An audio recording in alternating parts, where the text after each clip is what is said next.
Shalom, Bapak Ibu Saudara-saudari yang terkasih dalam Tuhan Yesus Kristus.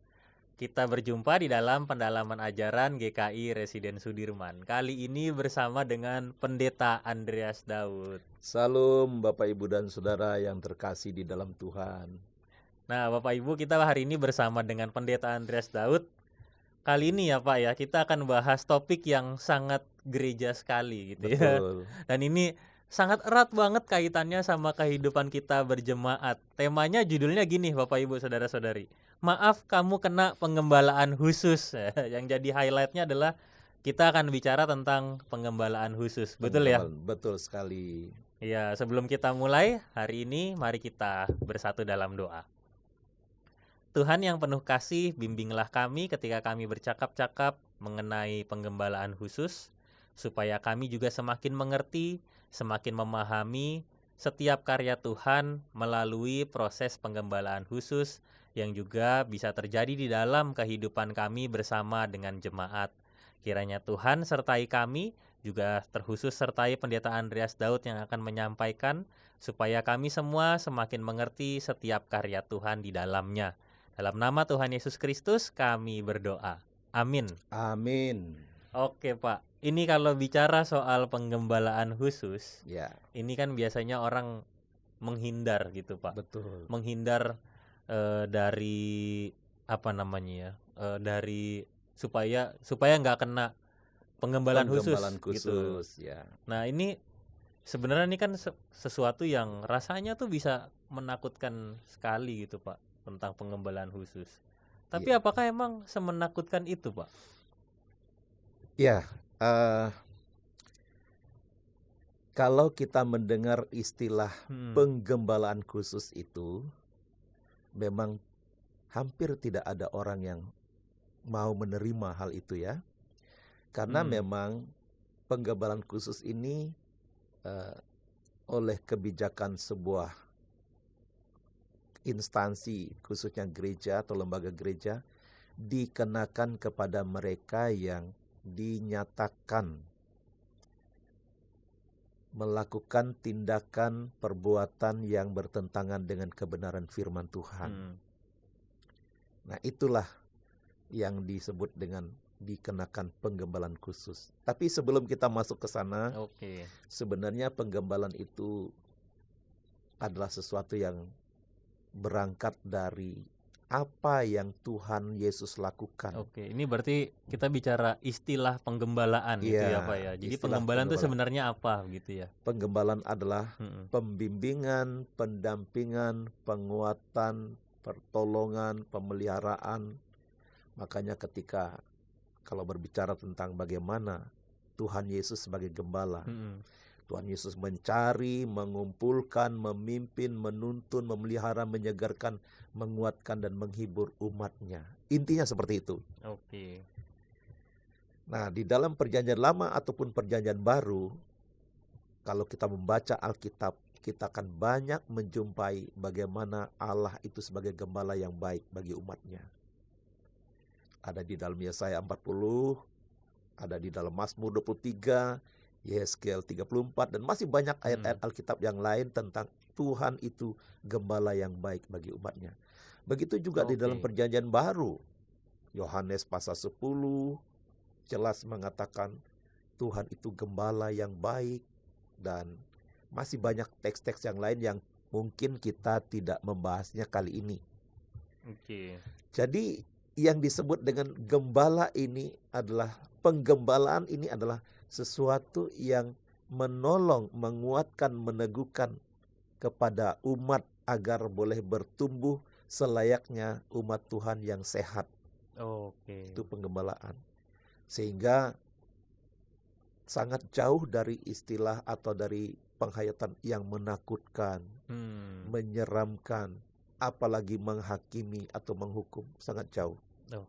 Nah, itu dulu harus menjadi pemahaman kita. Lalu siapakah yang melakukannya? Kalau di dalam Alkitab tentu Tuhan ya, baik di dalam perjanjian lama maupun perjanjian baru. Nah, sekarang berbicara tentang siapakah yang menjadi pelaku penggembalaan di gereja? Yaitu gereja secara lembaga, struktural, para pejabat gereja, pendeta, penatua. Tetapi jangan lupa panggilan untuk saling menggembalakan adalah ditujukan juga kepada seluruh umat percaya untuk saling menggembalakan satu sama lain. Galatia pasal 6 ayat 1. Bertolong-tolonganlah kamu di dalam menanggung bebanmu. Dengan demikian kamu telah melakukan hukum Kristus dan sebagainya. Iya, iya.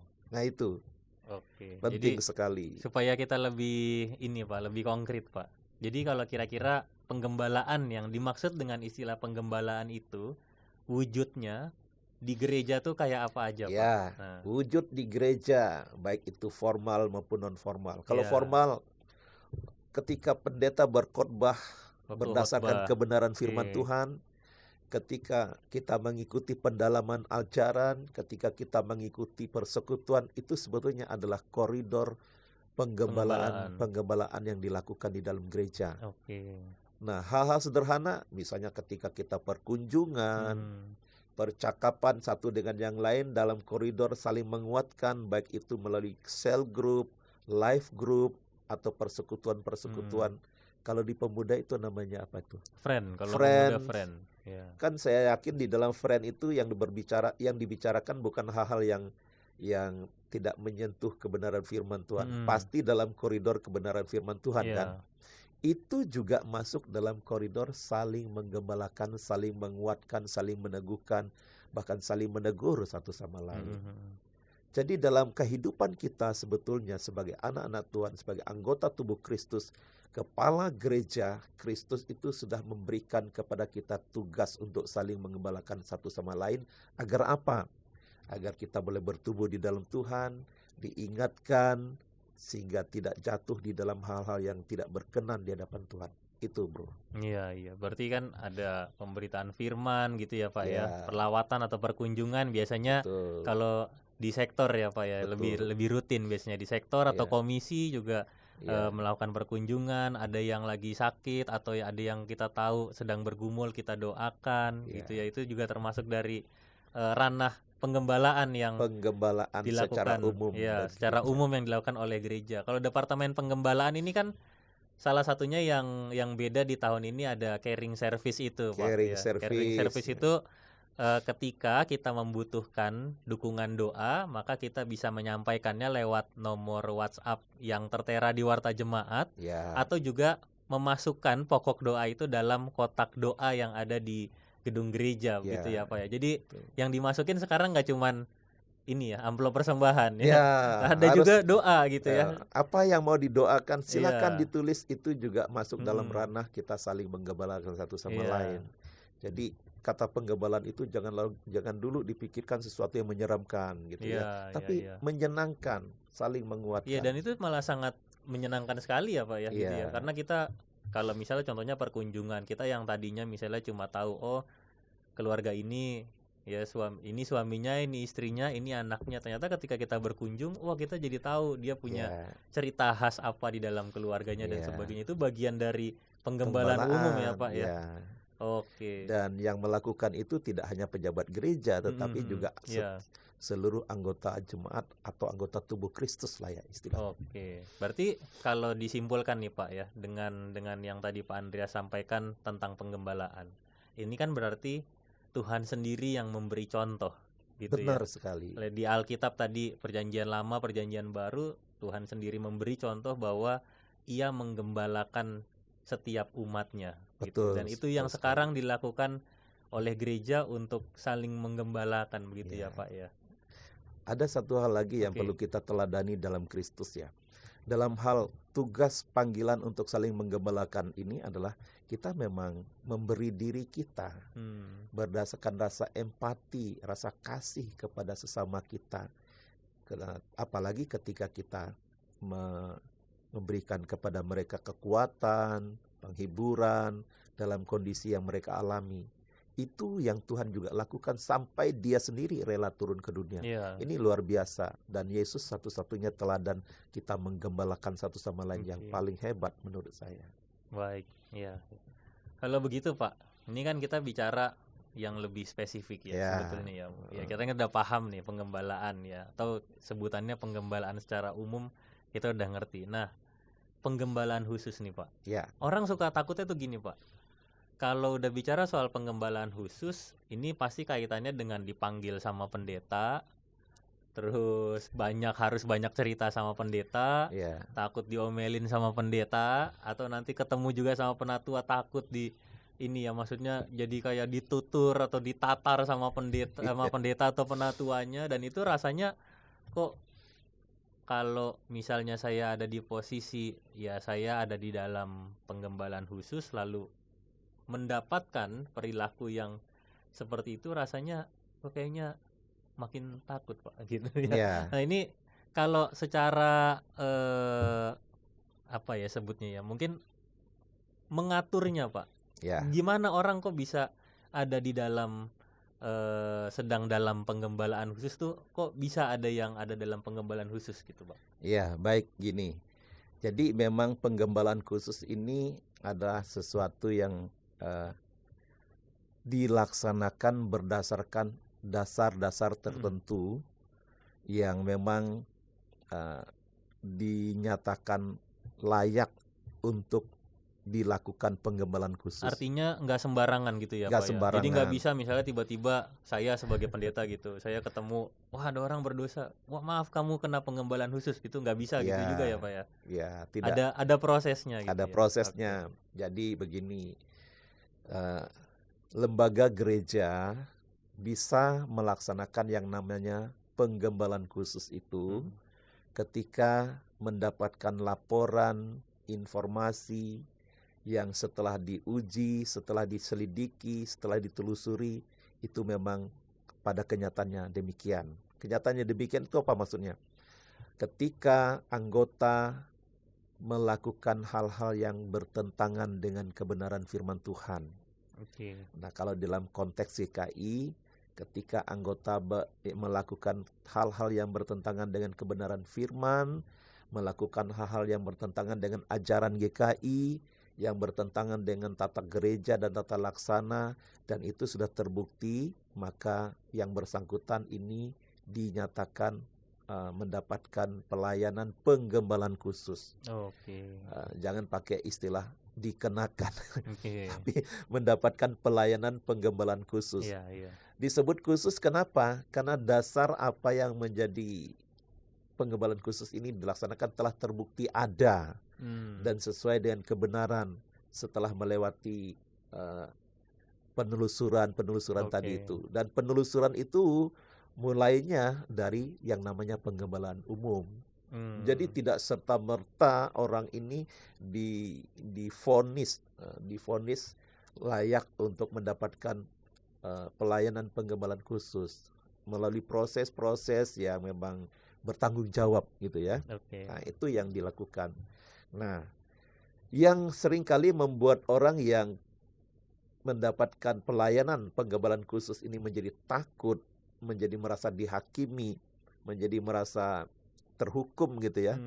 Karena dalam proses penggembalaan itu juga harus mendapatkan penjelasan yang tepat, yang benar untuk mengerjakannya, melakukannya. Nah, itu sebabnya perlu kalau di gereja GKI khususnya harus membentuk sebuah tim. Dan ini kalau langkah-langkah yang dilakukan melalui penggembalaan umum tadi udah nggak berhasil. Nah, lebih jelasnya kita belajar daripada apa yang Yesus ajarkan. Iya, di dalam itu yang mau saya tanyakan. firman Tuhan. Iya, oke. Di dalam Matius pasal 18 ayat 15 sampai 17 itu kalau kita perhatikan ini tidak disebutkan inilah model penggembalaan khusus yang Yesus ajarkan. Oh, tidak. Jadi nggak spesifik bahwa Alkitab kita bilang bahwa ini cara menggembalakan secara khusus gitu tidak. ya Pak ya. Tetapi ini prinsip yang bisa kita pelajari, yang bisa kita terapkan ketika kita melakukan pelayanan penggembalaan khusus. Ada tahap-tahapnya. Nah, di dalam Matius pasal 18 ayat 15 sampai 15 sampai 17. Saya minta tolong Pendeta Ricky membacanya. Oke. Matius 18 ayat 15 sampai 17. Ayat 15 sampai 17 saya bacakan. Ya. Apabila saudaramu berbuat dosa, tegurlah dia di bawah 4 mata. Jika ia mendengarkan engkau telah mendapatnya kembali. Jika ia tidak mendengarkan engkau, bawalah seorang atau dua orang lagi, supaya atas keterangan 2 atau 3 orang saksi perkara itu tidak disangsikan. Jika ia tidak mau mendengarkan mereka, sampaikanlah soalnya kepada jemaat. Jika ia tidak mau juga mendengarkan jemaat, pandanglah dia sebagai seorang yang tidak mengenal Allah atau seorang pemungut cukai. Iya, terima kasih. Sangat jelas sekali pengajaran Yesus kepada murid-muridnya ini ya. Tahap-tahapnya itu begitu jelas. Nah, tapi ada baiknya kita perhatikan perikop sebelumnya. Kalau kita perhatikan ayat 6 sampai 8, ayat 11 di dalam pasal yang sama itu intinya Yesus mengajarkan untuk kalau ada orang anggota jemaat atau umat Tuhan yang kedapatan melakukan dosa, itu tidak boleh ditolak. Itu inti daripada ayat 6 sampai 11. Dan kemudian ayat 12 sampai 14 itu harus dicari orang itu. Dan ayat 12 sampai 14 itu kan, bagaimana pendapatmu jika seorang mempunyai 100 ekor domba dan seekor di antaranya tersesat?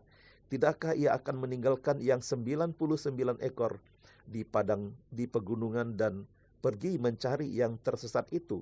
Sesungguhnya aku berkata kepadamu, jika ia berhasil menemukannya, lebih besar kegembiraannya atas yang seekor itu daripada atas yang ke-99 ekor yang tidak tersesat. Demikian juga Bapamu yang di surga tidak menghendaki salah seorang dari yang kecil ini terhilang. Nah, ini kita mendapat gambaran bahwa orang yang hilang, orang yang tersesat, orang yang jatuh dalam dosa, yang melakukan hal yang tidak berkenan di hadapan Tuhan itu jangan pernah ditolak, jangan pernah dibuang, jangan menganggap dia sudah tidak bernilai lagi, tapi harus dicari. Inilah penggembalaan. Tetapi tidak berarti membiarkan dia berkanjang terus dalam dosa. Maka kemudian muncul pengajaran ayat 15 sampai 17 ini. Urutan-urutannya seperti itu, Pendeta Riki. Jadi mungkin juga yang disebut dengan mendapatkan kembali. Jadi bukan hanya sekadar dapat. Kalau dapat kan ya udah dapat gitu. Tapi mendapatkan kembali berarti kan diarahkan lagi, dituntun lagi untuk kembali pada jalan yang benar. Bertobat lah istilahnya. Tahap-tahapnya ini yang penting. Langkah-langkahnya itu. Ayat 15 kan di sana jelas dikatakan, tegur di bawah 4 mata. Ini sebuah pertolongan yang memberikan pengharapan kepada orang yang, kan orang kalau biasanya melakukan kesalahan itu malu ya. Malu, apalagi kalau kemudian menjadi buah bibir, itu berbahaya sekali. Inilah pengajaran Yesus yang luar biasa. Tegur 4 mata, berarti kan misalnya saya bersalah, Pendeta Riki mengingatkan saya. Nah, ini sebuah cara yang sangat indah, yang menyenangkan, karena semua orang pasti berdosa, pasti melakukan kesalahan. Nah, bagaimana kalau tidak bertobat? Baru langkah berikutnya. Langkah berikutnya di dalam ayat yang ke-16 itu kan membawa 1 atau 2 orang. Kenapa harus membawa 1 atau 2 orang? Karena dengan lebih dari 1 orang, ketika mendiskusikan sesuatu yang dalam tanda petik yang dilakukan oleh saudara kita ini yang tidak berkenan, itu jauh lebih baik ketimbang hanya berdua saja kan. Orang itu jauh lebih dapat disadarkan ketika mendengar banyak masukan lebih daripada 1 orang. Lalu bagaimana kalau sampai setelah melakukan tahap yang kedua ini tidak sadar juga, tidak bertobat juga? Bahasa dalam Matius pasal 18 ayat 17 ini cukup keras ya. Di sana dikatakan, jika ia tidak mau mendengarkan mereka, sampaikanlah soalnya kepada jemaat. Jika ia tidak mau juga mendengarkan jemaat, pandanglah ia sebagai seorang yang tidak mengenal Allah atau seorang pemungut cukai. Nah, ini sebuah peringatan keras yang Yesus ajarkan kepada murid-muridnya dalam rangka bagaimana membimbing pelayanan orang yang kedapatan melakukan kesalahan. Nah, kenapa Yesus mengatakan seperti itu? Berangkat dari kalau dosa memang harus ditegur, jangan dibiarkan. orang yang berdosa itu harus diingatkan supaya dia kembali kepada jalan yang benar. Intinya di situ, bro. Oke. Iya, iya. Ya. Jadi kalau gitu, kalau kita bicara dari proses yang Yesus ajarkan ini, gimana kita menerapkannya di kehidupan gereja kita sekarang, Pak? Terutama gereja sebagai ya tubuh Kristus ini, Pak. Iya. Nah, gereja sebagai tubuh Kristus kan ini ada pihak-pihak yang menjadi bertanggung jawab. Dalam hal ini kalau di gereja kita GKI ada majelis jemaat. Oke. Majelis jemaat ketika mendapatkan atau ketemu pihak-pihak atau orang yang dinyatakan layak untuk mendapatkan pelayanan penggembalaan khusus, memang harus melakukan pendampingan secara formal, membentuk tim penggembalaan khusus. Tapi tadi seperti di awal saya katakan, harus berangkat dari penggembalaan umum dulu. Iya. Nah, di dalam penggembalaan khusus yang ada timnya ini benar-benar melakukan yang namanya pendampingan, pembimbingan, pertolongan, penguatan, penghiburan, sampai kemudian dia itu sadar bahwa dia telah melakukan kesalahan. Tidak berangkat atau menjalankan dengan penghakiman atau penghukuman, menegur, memojokkan dan lain sebagainya. Artinya sampai kemudian dia merasa bahwa dia tidak dibimbing, tetapi malah dipersalahkan dan sebagainya. Itu sangat harus dihindarkan sekali. Kenapa?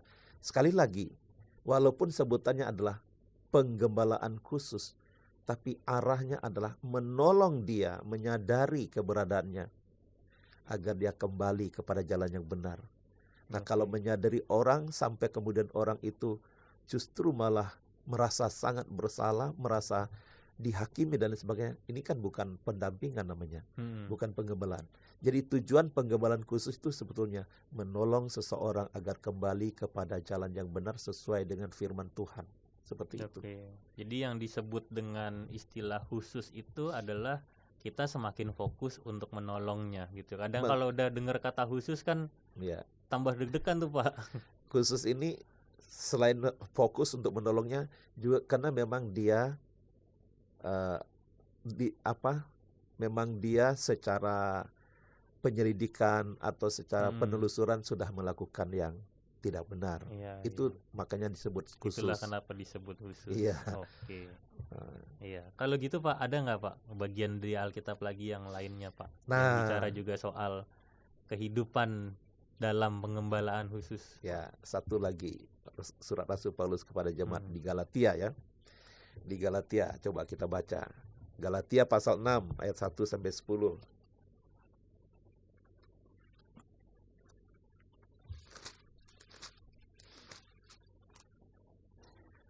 Silakan Pendeta Riki membacakannya. Galatia 6 ayat 1 sampai 10.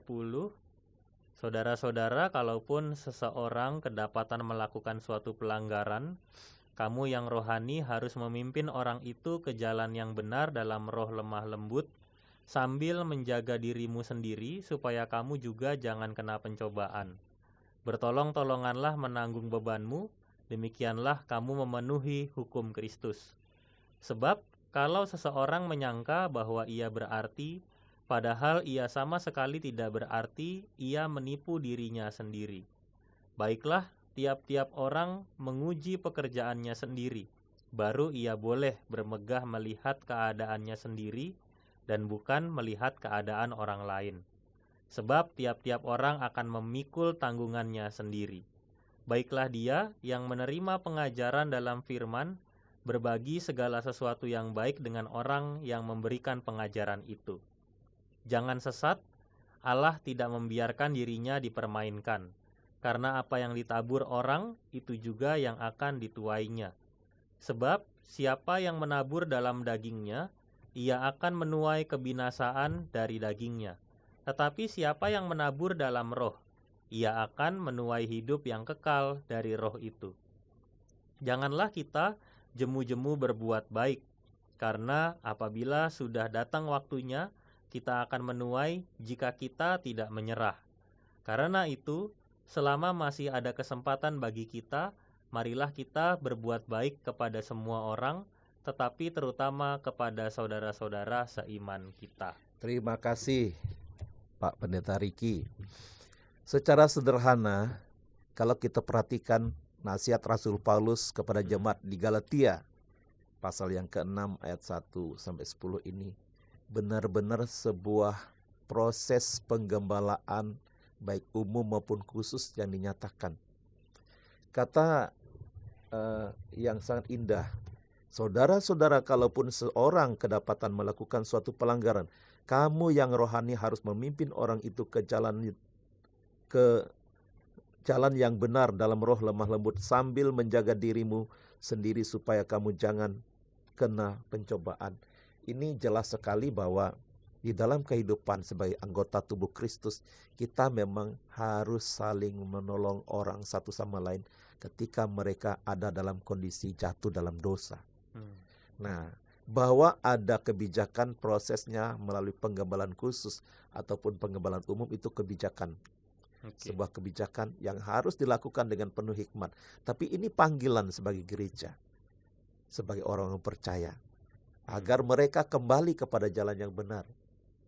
Dan yang paling penting adalah jangan pernah menganggap bahwa yang bertugas melakukan penggembalaan khusus ini jauh lebih baik dari yang bersangkutan. Tidak. Kita sama-sama orang-orang yang membutuhkan penggembalaan. Bahwa kalau kita diberikan kesempatan itu anugerah Tuhan. Makanya di dalam penggembalaan khusus ini, jangan sampai kita merasa bahwa yang melakukan itu lebih baik daripada yang digembalakan. Tidak. Kalau saat itu dia sedang dilayani dalam konteks penggembalaan khusus, itu adalah Tuhan masih memberikan anugerah kepada yang bersangkutan untuk dilayani. Tetapi juga berikan anugerah kepada yang melayani, anugerah untuk bagaimana kita membimbing orang ini supaya kembali kepada jalan yang benar. Jauhkan dari sikap menghakimi, menuduh, kemudian menghukum. Karena bukan itu tujuan penggembalaan khusus. Tapi membawa orang kembali kepada Tuhan. Nah, bahwa dia bertobat atau tidak, itu pekerjaan Roh Kudus. Pekerjaan Tuhan. Tugas kita adalah menolong dia. Tugas gereja adalah menolong dia. Seperti itu, Pak Pendeta. Nah, Pak Andreas, ini supaya lebih spesifik, Pak. Ini sada selentingan, Pak, pertanyaan, Pak. Kalau misalnya orang ketika dia ikut penggembalaan, dia ada di dalam sedang dalam penggembalaan khusus, lalu dia dengan tekun mengikuti proses itu, lalu menurut Pak Andreas nih sebagai pendeta gitu kan, yang pernah mendampingi pasti ya, apa yang sebenarnya tuh benar-benar beda, Pak, pada akhirnya? Karena orang nanya seringnya gini, Pak, kalau beneran ikut penggembalaan khusus, hasilnya akan sama apa jadi beda nih? Nah gitu. Iya, pengalaman dalam ketika diberikan kesempatan oleh Tuhan ya pastinya ya, untuk melaksanakan pelayanan dalam konteks penggembalaan khusus. Saya selalu mengatakan pelayanan dalam konteks penggembalaan khusus itu, kita harus berangkat daripada kebenaran-kebenaran firman Tuhan. Karena begini, ketika seseorang itu sampai jatuh dalam dosa apapun juga itu, yang akhirnya secara lembaga dia harus dilayani dalam konteks penggembalaan khusus, itu dia belum tentu melakukannya karena dia tahu bahwa itu salah tapi melakukannya. Tapi seringkali karena tidak tahu atau tidak sadar atau terbawa suasana dan lain sebagainya. Banyak faktor yang menyebabkan. Nah, disitulah tugas kita sebagai gereja untuk menolong dia agar dia tahu. Itu poin pertama. Setelah kita menolong dia agar dia tahu, kita juga oleh pertolongan Roh Kudus tentunya ya, memberitahu bagaimana supaya dia terbebas dari apa yang dia tidak tahu itu. Sehingga dia kemudian menyadari, sehingga dia meninggalkan apa yang membebani atau membelenggu dia selama ini. Nah, biasanya kalau dia sudah dilayani dalam konteks pelayanan penggembalaan khusus, dia menyadari dan mengingat hal itu sehingga dia bisa menjaga diri untuk tidak lagi kembali kepada hal semacam itu. Ya, Itu yang saya biasa perhatikan. Ada perubahan hidup, perubahan sikap, perubahan pola pikir, dan yang jelas itu terjadi karena dia mulai bertumbuh lagi di dalam Tuhan. Seperti itu. Iya. Dan dalam proses itu pendeta atau tim yang ditunjuk ini juga selalu mendampingi, begitu ya Pak ya? Selalu mendampingi.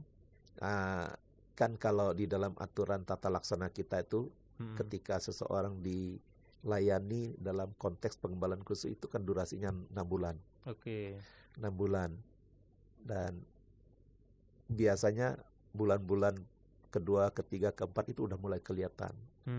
Kelihatan dia menyadari hal itu.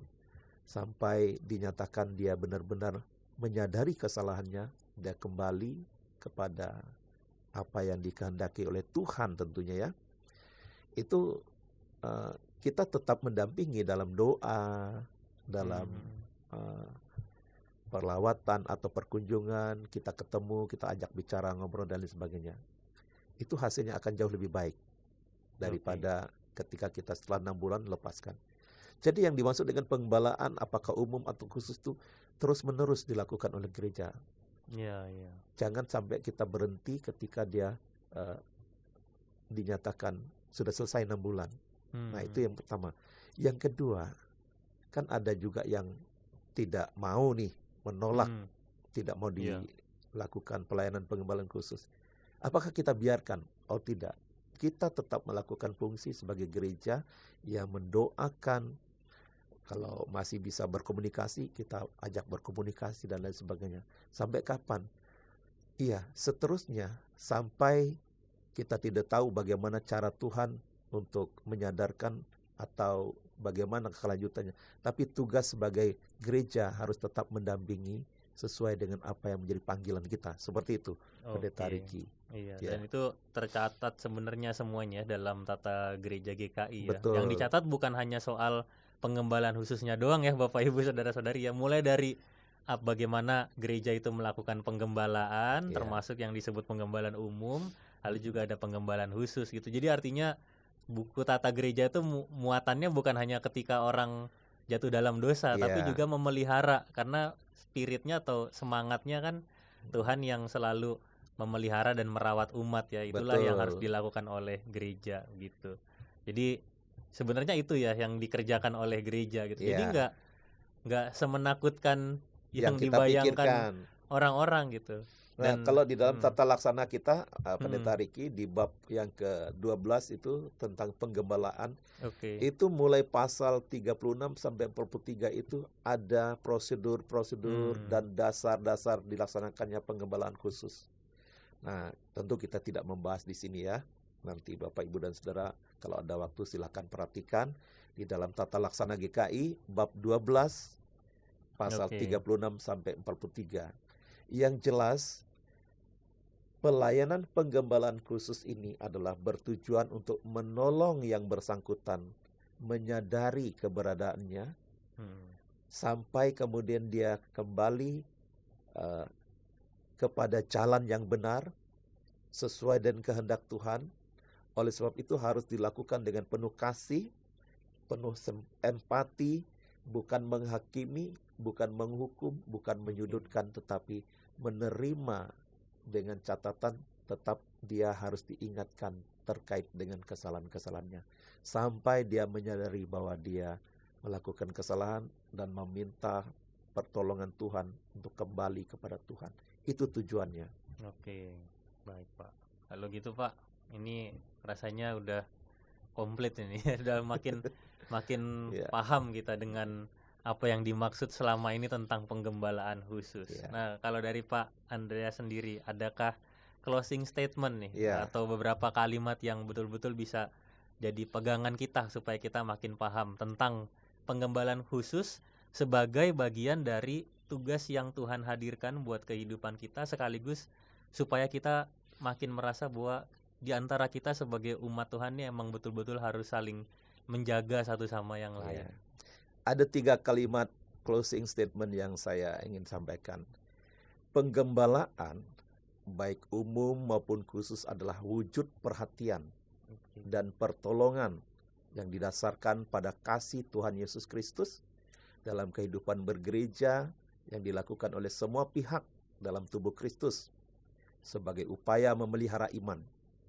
Dengan demikian, tindakan penggembalaan bukanlah tindakan untuk menghakimi atau menjatuhkan seseorang, melainkan bentuk kasih yang diungkapkan untuk bersama-sama dalam kesatuan jemaat memelihara iman terhadap Tuhan Yesus Kristus. Yang kedua, penggembalaan khusus menjadi wadah menghadirkan, perhatikan ya, menjadi wadah menghadirkan kegembiraan, pengharapan, dan pemulihan bagi yang digembalakan. Bukan menghadirkan ketakutan, kecemasan bagi dia, tapi menghadirkan kegembiraan, pengharapan, dan pemulihan bagi yang bersangkutan, ya, bagi yang digembalakan. Maka menjadi penting dilakukan dengan kasih, bersahabat, dan penerimaan agar tidak terkesan menghakimi dan menghukum. Dan yang ketiga, gereja mesti memahami dan melaksanakan penggembalaan khusus sebagai kesempatan untuk dipulihkan, untuk memulihkan agar kelak menjadi lebih baik dan hidup memuliakan Tuhan seutuhnya. Itu yang bisa saya sampaikan sebagai closing statement dari topik ini. Iya, terima kasih Pak Pendeta Andreas Daud Sama-sama. sudah menolong kita semua untuk semakin paham tentang hal ini. Amin. Iya, bolehkah Pak Pendeta untuk memimpin kita dalam doa? Ya, mari kita satukan hati, kita berdoa, kita mohon Tuhan yang menolong kita untuk lebih cakap lagi dalam mengemban tugas panggilan ini. Mari kita berdoa. Terima kasih Tuhan, Engkau memanggil kami sebagai gereja, sebagai anggota tubuh Kristus untuk saling memperhatikan, saling menguatkan, saling menegur, saling mengingatkan dalam konteks sebagai panggilan untuk saling menggembalakan satu sama lain, baik dalam koridor khusus atau struktural maupun dalam koridor umum. Kami percaya itulah tugas mulia yang Tuhan percayakan kepada kami sebagai gereja-Mu. Mampukan kami dan tolong kami ya Tuhan. Dan bagi pihak-pihak yang mungkin dinyatakan harus menerima pelayanan penggembalaan secara khusus, penghayatannya adalah bukan untuk menghakimi, untuk menghukum, tetapi untuk menolong agar kembali kepada jalan yang Tuhan kehendaki sesuai dengan kebenaran firman Tuhan. Sehingga kami melakukannya dengan penuh empati, penuh kasih, penuh dengan persahabatan dan kegembiraan. Tolonglah kami Tuhan, karena kami percaya semua itu adalah untuk kemuliaan nama Tuhan. Ini doa kami Tuhan, ampunkan salah dan dosa kami. Di dalam nama Yesus kami berdoa. Amin. Amin. Terima kasih Pendeta Andreas Daud sudah Sama-sama, menolong Tuhan kita. berkati, Tuhan berkati semuanya. Kita ketemu lagi di episode yang berikutnya. Tuhan berkati.